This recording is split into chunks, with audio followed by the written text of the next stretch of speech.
His was the only boat to arrive.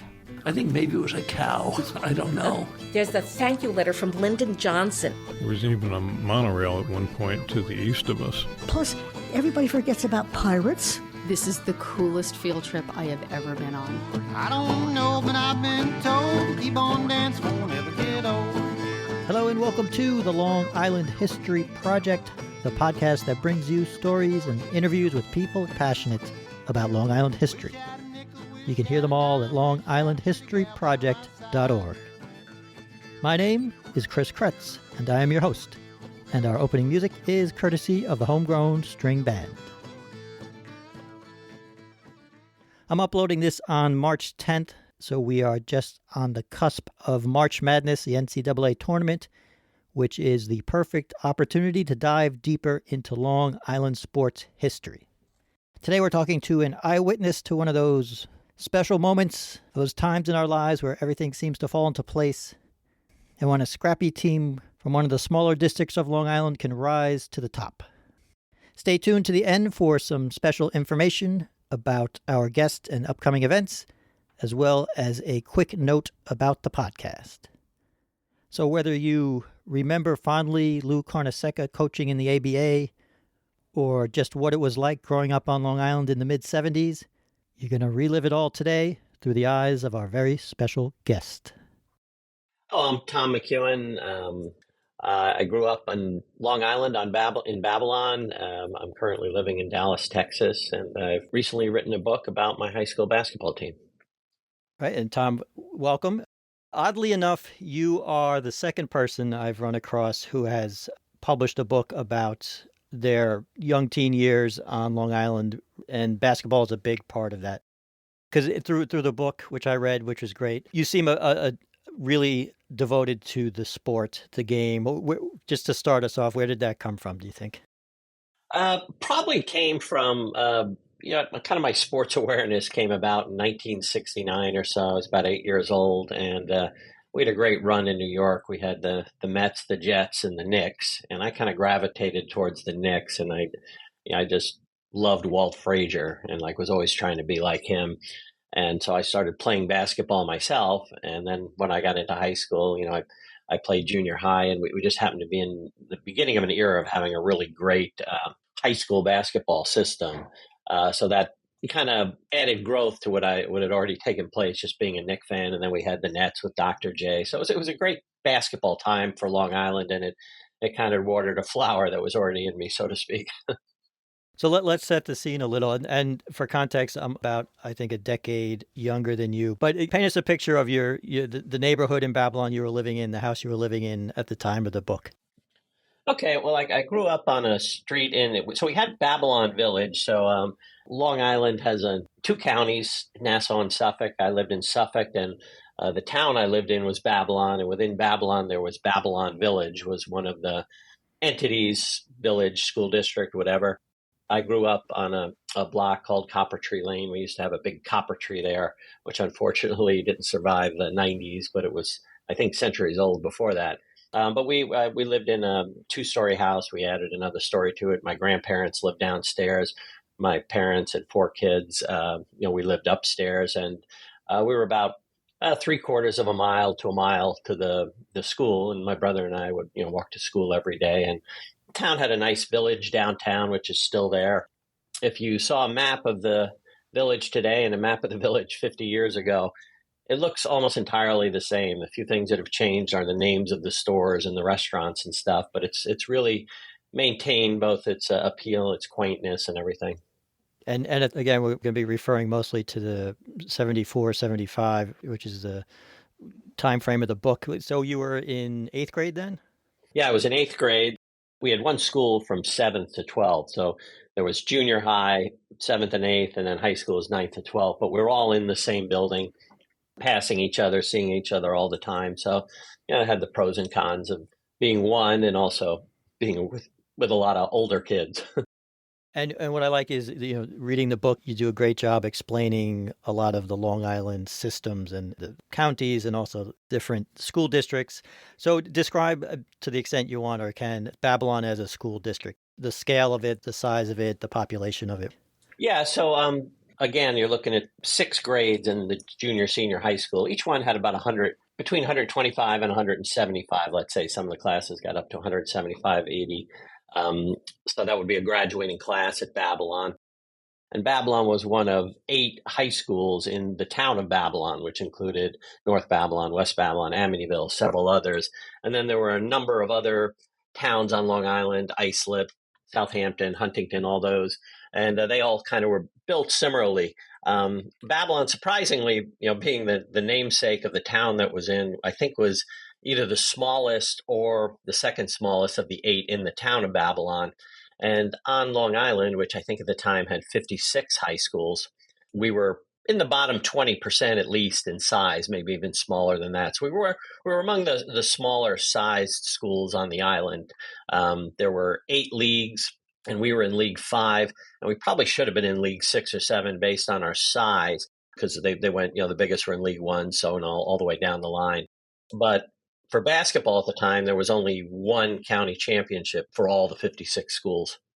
And so what was the reputation of the sports program there? So you grew up in the neighborhood. You must have been aware of it. What were they exceeding in any particular sport by the time you were in 8th grade? Well, we always had good programs, but we weren't rivaling the big ones that were there.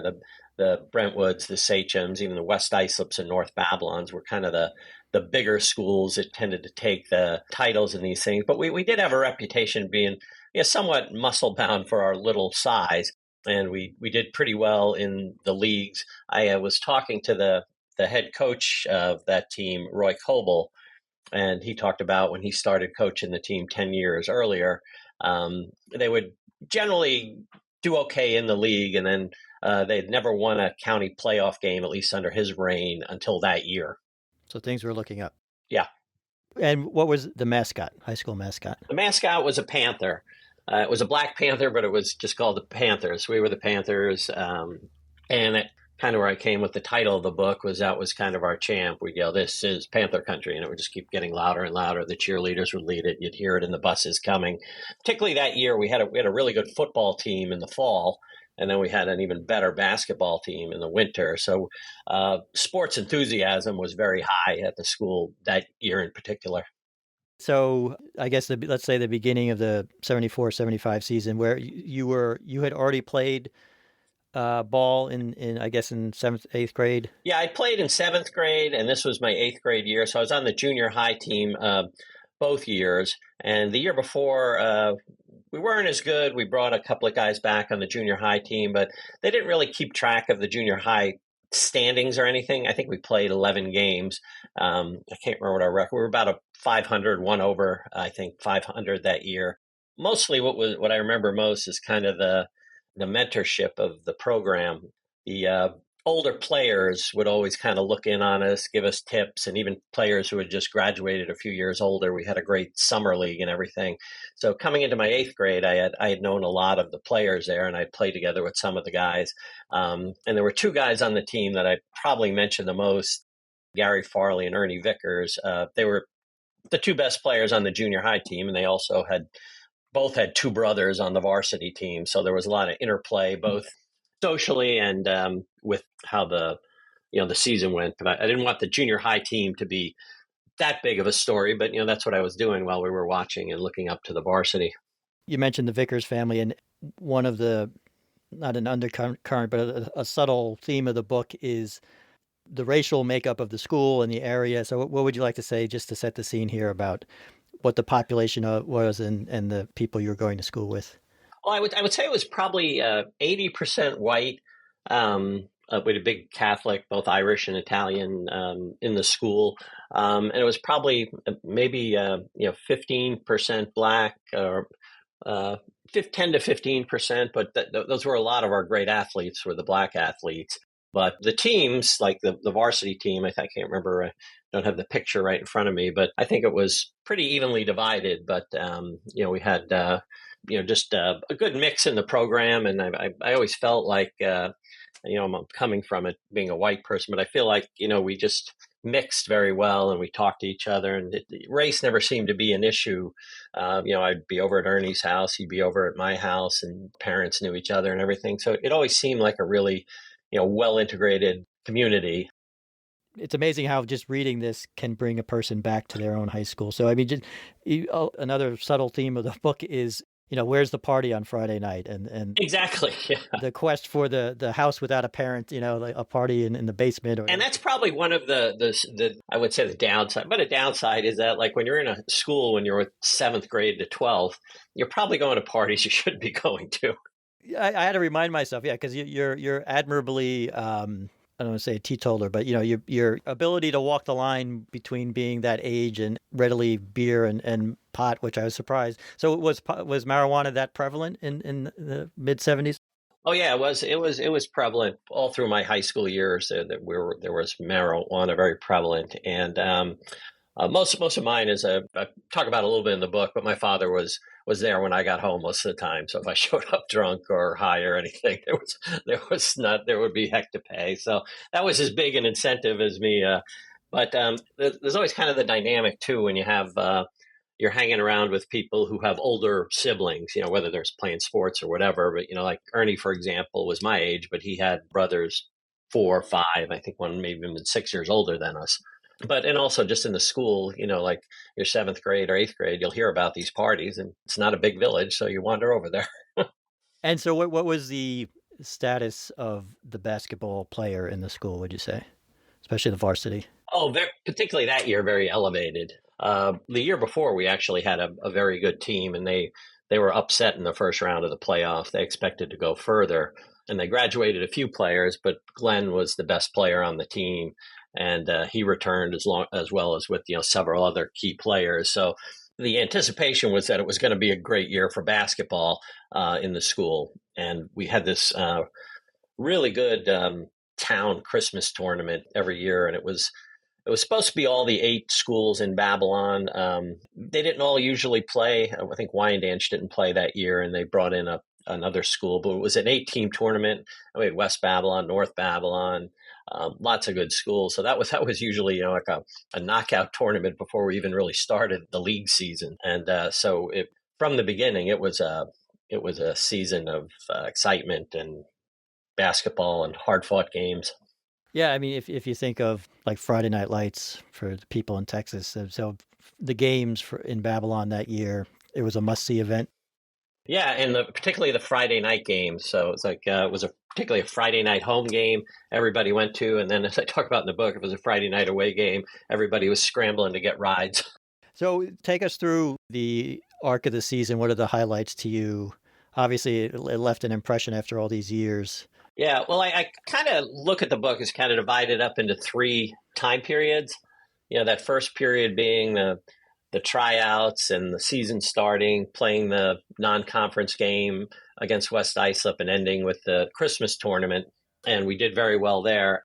After that, we go into January, the depressing part of the year. The holidays are all over and you're back to school and everything. But the one bright thing you had if you played basketball or you're a fan of basketball is that was the prime time. So January through halfway through February was League 5. We were in League 5. Out of the 8 leagues that were in Babylon in Suffolk County at the time. And we had a really, even a tough league. We had Amityville, who I would say is kind of, if we had an antagonist in the book, it was Amityville. We just played some incredibly tough games against them. And they gave us our first loss right about a week into January. And it was a big shock. We didn't expect to lose to them. And we would eventually play a trilogy of games with them, 2 during the league season, and then one exciting one in the playoffs, which I stole from Ollie Frazier, and I called that chapter The Thriller with the Villa, because it was just an incredible game. And then we had another team in there called Smithtown West, and they beat us at home, and then we had to play them there. So for the next 6 weeks, it was, we lost those 2 games in the first half of the season, and then we had to go undefeated the second half of the season. So it was exciting right down to the wire, whether we would, win the league. They had a few wild card, but, winning the league definitely got you into the playoffs. And then the third part is the playoff tournament, which was first Suffolk County. I think 20 to 24 got into the playoffs. And it was a tournament that lasted several weeks. And then usually in all years past, when that was over, they'd crown a Suffolk County champion and the season would be over. But this year, again, historical point is New York didn't have a state basketball champion. I don't think till like 1980 they even had a tournament that went that far. Up until 75, you could only go as high as a county championship. And what they did that particular year was they weren't planning on a Long Island championship. What they basically said was, well, let the teams play one more game beyond that county. So you'd play the county next one over to you. And because there are only two counties on Long Island, Nassau and Suffolk, it was dubbed the Long Island Championship. So we had the whole Suffolk County tournament, and then we had the whole Nassau County tournament. And then the two winners would play in the Nassau Coliseum, which was very new back then. I think it was like only 3 or 4 years old. We had the Nets, we had Dr. J there. So that was the center of the basketball universe to us. And, getting to that game and playing on that court, to be able to watch that was an exciting possibility, but, a long way to go before you got there. And I talk a little bit about this in the book, is there was kind of this view from Nassau, and actually started more from Manhattan. It's like that Suffolk County was a bunch of farmers out there, so they didn't really have basketball. But I think it was kind of more from Manhattan thought Long Island was a bunch of farmers. Nassau thought Suffolk were a bunch of farmers. And even in Suffolk, in Western Suffolk, we would joke about that about Eastern Suffolk. So, and we'll just say, so that Nassau Suffolk championship was against Southside, right? Right. And I believe they had won the Nassau County championship 3 of the last 5 years. So they were used to this level, and they had played around the state a little too. So they had a big name, or at least a decent reputation against whoever they'd be playing against from Suffolk. So this is, like you're saying, it's the first year that they had this kind of marquee matchup, and they booked the Coliseum. Was there much, from what you saw, press coverage or big hoopla as you got to that level?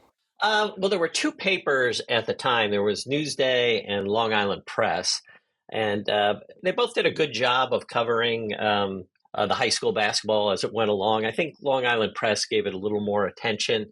I don't know if they're still around, but Newsday, I've got tons of pictures and everything from both of them that they covered it going along. But when it got close, they really started focusing on it when they got to the championship, the first ever.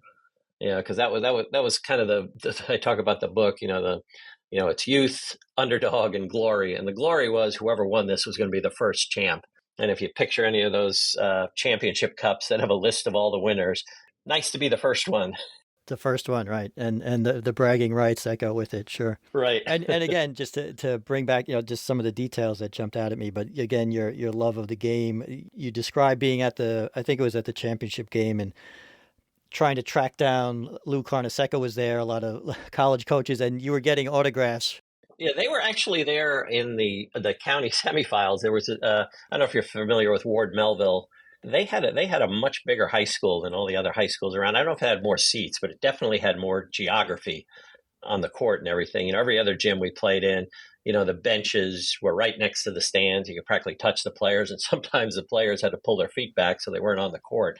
But Ward Melville had, you were like 20, 30 feet from the bench where the players were. And so they had the semifinals that year. And that tended to be where the college coaches would show up to recruit. Every year that was the first year I went, but 3 or 4 years after that, I'd always go to those semifinal games, and you'd always see, the big time college coaches. Yeah, Carnesecca was there, Lefty Drizel, Denny Crum. I saw Bobby Knight. I think I saw one time there. Never saw Dean Smith, but several of the other ACC coaches I saw there. And you would seek them out, right? You were actually going up to them. Oh yeah. I was a star paparazzi. I saw them. I would follow them around and talk to them. And I always remember Luke Carnesecca. He just pinches me on the cheek.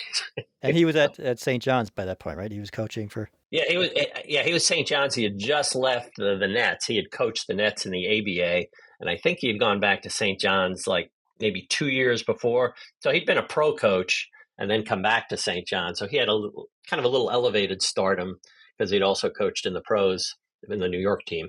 And we had talked briefly before, but you had mentioned one of the interesting byproducts of this time and maybe of this game too. But did this game, do you think, or this generation of players help put Long Island on the map?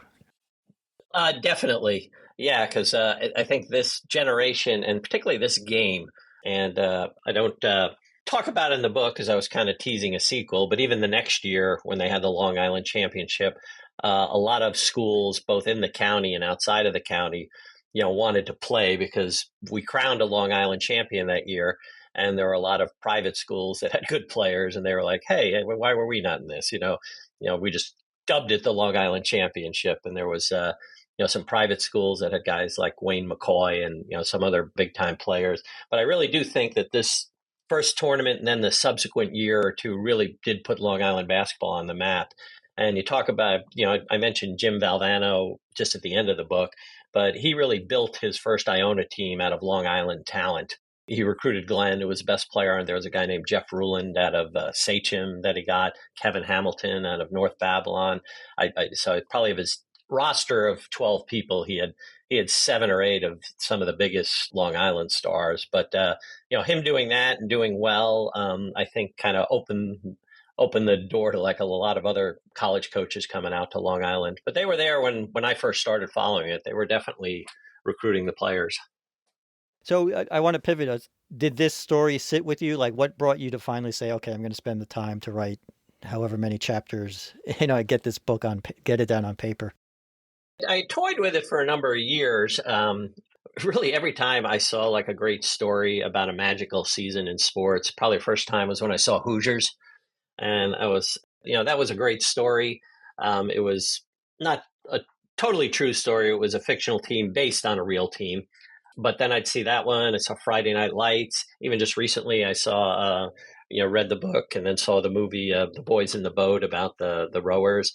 And I was like, I wouldn't say I had a front row seat, but I saw one of these great stories. And I do have this great memory of how things happen. The resources are there that, at Newsday, and some of the players and the coach is still alive. And I said, this is the time to do it. And I was surprised when I started writing how much it started spilling out. I had read somewhere that Ernest Hemingway tried to write 500 words a day. So that was my goal. And I was writing 1,000 words a day. It was just pouring out of me. And so in terms of getting the details, what other sources did you tap into? So what I decided to do first was to write it all using just the Newsday archives and what I remembered. Some people had told me, and it's like, the key is to just keep writing. So I didn't want to interrupt that by interviewing people and doing stuff like that. So I wrote it from memory and kind of used the guidelines of the games as they were outlined in Newsday, which had a box score of every game of every team that played during that year. And so I got the book finished. And then after I, had the first draft finished, that's when I went back and sought out Roy Coble, who was the coach, who's 90 years old down in Florida and still a character. And he has a great memory as well. So I corrected a number of things. I tracked down Glenn Vickers, who was the star player, through his I remember this, but I didn't mention it in the book. Gervis Barger, who actually was his cousin, was also on the starting 5. So I talked to Gervis, who had been keeping in touch with Glenn. So I got to talk to Glenn. And so I talked to a lot of them about, this is how I remembered this. This is how you remember. Well, actually, no, it was a little. So I was able to go in and shape and change things that were in there. And one of the positive things out of it is, I always say antagonist. There was no enemy or bad guy in sports, but the big antagonist we had was Amityville, and they had a bunch of great athletes, and one of them was this guy Paul Smith, and I kind of draw him out more than any of the Amityville players, and I wanted to track him down. And just let them know, I might be helping you relive some moments you don't care to remember or whatever. So I Googled online and I found out that his son, Tristan Smith, did a podcast 2 or 3 years ago about Amityville High School and their great sports prowess. And we managed to connect by phone. And I told him about the book I was writing, and I talked a lot about his dad and everything. And I said I'd love to connect with you. And he said, okay. I said, well, I'll give you a call next time I'm up in Long Island. And he said, well, no, we live just outside of Dallas. And I go, you're kidding? That's where I live. And his father lives down here too. So I went and had lunch with Tristan, his father, Paul. And Paul was an incredible athlete. He was a big football player, track star, basketball player, and he looks like he could run a 9,500 today. He's in such good shape. And then I talked to just other classmates of mine as well who went to the games, trying to see what they remembered. But really, the biggest sources were Coble and Glenn, Newsday, and just the little bits I got from everybody. But it was a great experience. I was joking. I think I had more fun reliving it than I lived it. High school is not always as great as you remember. Well, and I say the story of the games and the basketball season has built-in drama, but when Virginia showed up with Gary Farley at the game holding hands, that hit me. I was like, no, because you had been admiring Virginia, right, for most of the early chapters. Yeah, she was like a really good friend. She was pretty. I liked when we were around together, but I was never going to do anything. That was way beyond me in 8th grade.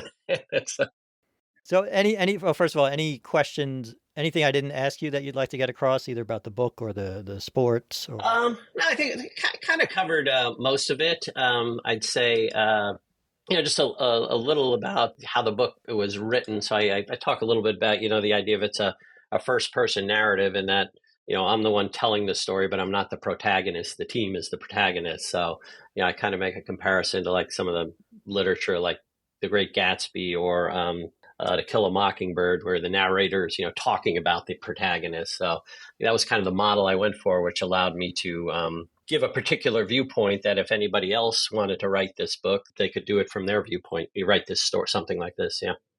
Well, so just in terms of reliving your life, in a sense, beyond the basketball stats and everything, was there anything about the time period or your time on Copper Tree that the most, I don't know, surprising memory or nice memory that you said, oh yeah, I forgot we did that, or that happened? Well, I don't know if you're in the book is that my father died young. So part of the reason I wanted to write a book is I wanted to write a book sort of as a love letter to him. He died in 1980, and we spent, all the time we spent driving to games, talking about school basketball, and he was just, such a great parent and everything. And I'm thinking, like, I would really like to write a book about my father, but how could I make it something that would be, commercially viable and also something that people want to read? And you put it against the backdrop of this incredibly great basketball season that Babylon had. And I thought I really had a winning formula where I could accomplish, really two things: tell this great story about Babylon, and also, put it out there, how much my father meant to me and how much I loved growing up in that house. And many thanks to Tom McKeown for sharing his past with us. This Is Panther Country is available starting March 18th.